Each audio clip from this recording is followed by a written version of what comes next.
Ассаламу алейкум, кыргыз элим, ассаламу алейкум, апа, бир туугандарым. Сиздерге ушул видео менен кайрылууну чечтим. Ушул мурунку шайлоолордо паспортуңарды берип, 1000 сомдон акча алгансыңар, алып келгенсиңер, алып шайлагансыңар, бирок шайлоонун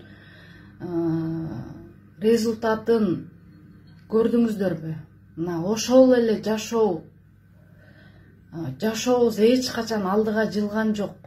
Күндөн күнгө тентиген мигранттарыбыз көбөйүүдө.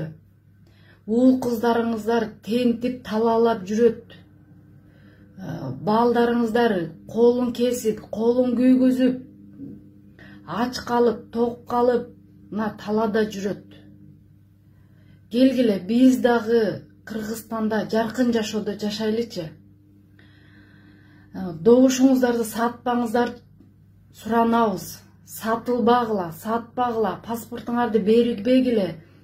Мен кайрылат элем бүткүл кыргыз элиме, бүткүл бир тууган досторума, ага туугандарыма баарына кайрылат элем.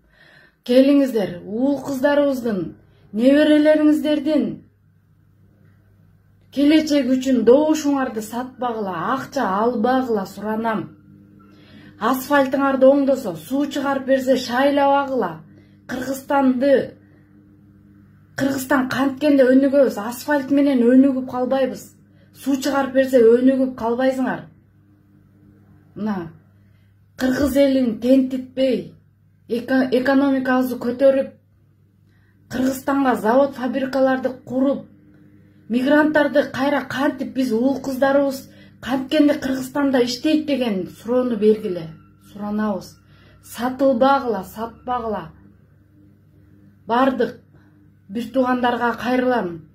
Ошонун ичинде өзүмдүн апама, бир туугандарыма, бардык тууган урук эже сиңдилериме кайрылам. Сатылбаңыздар, сатпаңыздар добушуңарды. Акыйкат шайлоо өткөрүңүздөр.